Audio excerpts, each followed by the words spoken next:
This is the calendar for the year 2020, a complicated and overwhelming year that changed all of us. It was more than a little difficult to handle, and maybe somewhat more difficult to keep straight, considering the amount of historic events that took place in this year.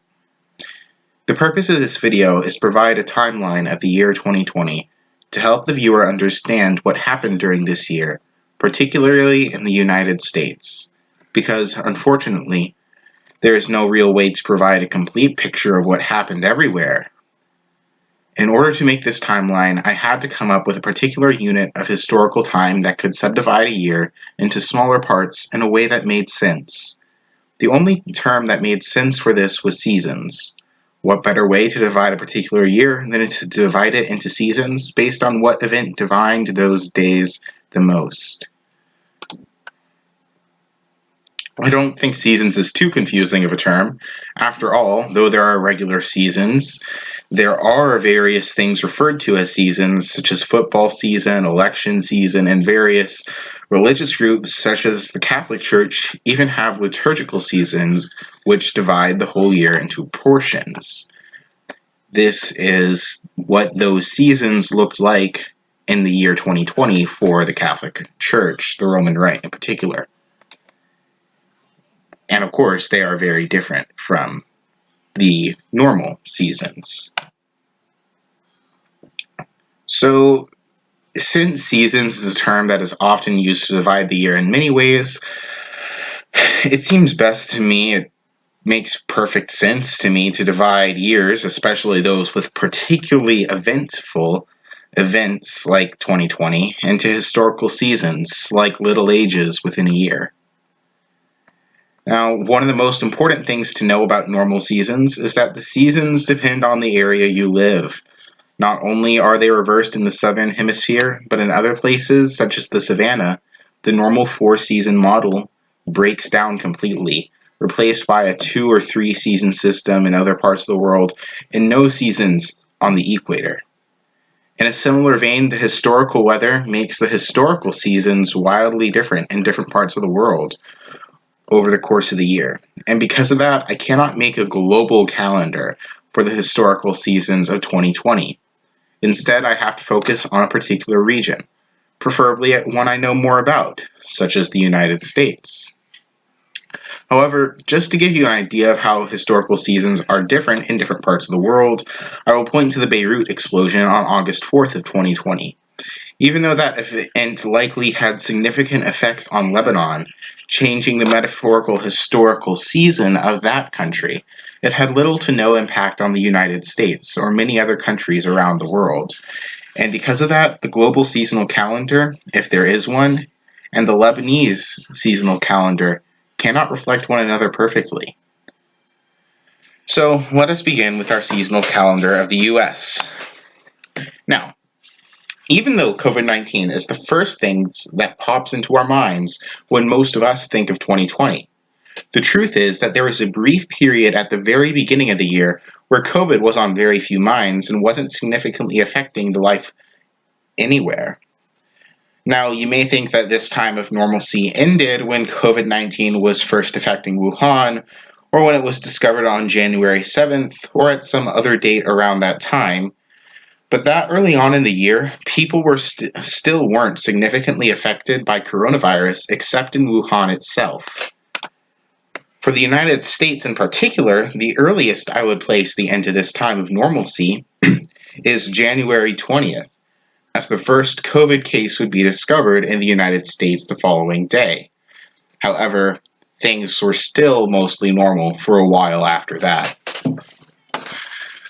Nonetheless, from January 21st onwards, the reaction to coronavirus would become more and more extreme until the entire country went into a complete lockdown.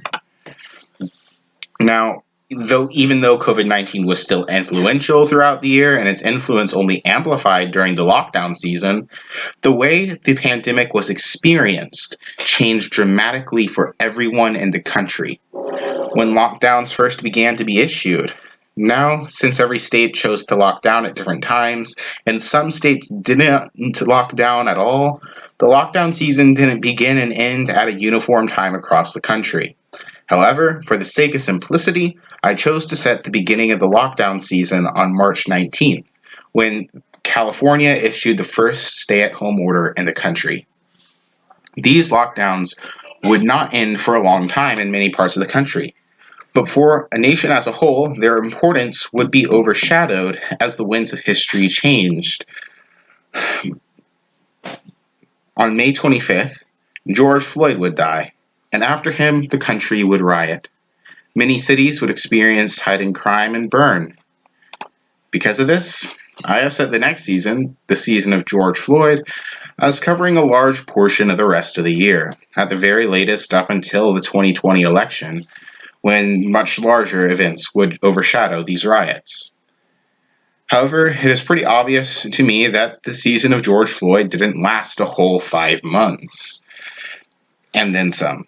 After all, national elections are pretty important to Americans. And there is a massive period before the election where it is the most important thing on everybody's mind. Because of this, there has to be some sort of campaign season in between George Floyd and the 2020 election. However, since there had been a presidential campaigning for most of the year, and it can be that argued was that Trump was already campaigning for a second term before the year even started, the exact time that the campaigns became more important than George Floyd cannot be determined exactly. So I have somewhat arbitrarily set the beginning of the campaign season in the United States on September 29th, when the first presidential debate began. Now, when the election came, the election in many ways did not end on Election Day. Though the people had stopped voting on November 3rd, it took days for a winner to be declared, and many weeks before the controversy which followed ended. People would continue to challenge and debate the election all through the end of the year, making the election season the final historical season of 2020 in the United States. This means, in the end, 2020, a strikingly eventful year, had around 6 different seasons in the United States, all of them of different sizes, and none of them are unimportant. However, that last season, the election season, did not end with 2020. The controversy continued on beyond the year into the beginning of 2021, but it did not continue for long. On January 6, when Congress certified the election, there was a protest at the Capitol, a protest which spawned the storming of the Capitol, though blessedly there was very little violence that day. Since the left and right did not clash significantly, and leftist groups did not generally mobilize, after the end of January 6, though people still argue to this day about the legitimacy of the 2020 election, all hope for a Trump victory was completely lost, as Trump himself conceded, and the battle for the 2020 election was truly over. That, as far as I can tell, is the best way to explain how the historical seasons of 2020 laid out on the calendar of that year to the end of its last season in 2021.